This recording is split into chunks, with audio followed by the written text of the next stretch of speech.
حضرت نوح علیہ السلام 950 سال تک اپنی قوم کو دعوت دیتے رہے اور قوم کے افراد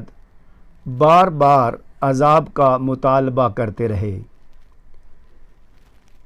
اس کے ساتھ ساتھ اللہ تعالیٰ نے حضرت نوح علیہ السلام کو خبر دی کہ اب موجودہ ایمان والوں کے علاوہ کوئی اور ایمان نہیں لائے گا، تو انہوں نے اللہ تعالیٰ کی بارگاہ میں عرض کی، اے اللہ، اب ان بدبختوں پر ایسا عذاب نازل فرما کہ ایک بھی کافر و مشرک زمین پر زندہ نہ بچے۔ اللہ تعالیٰ نے ان کی دعا قبول فرما لی اور حکم دیا کہ تم ہماری نگرانی اور حکم کے مطابق ایک کشتی تیار کرو۔ چنانچہ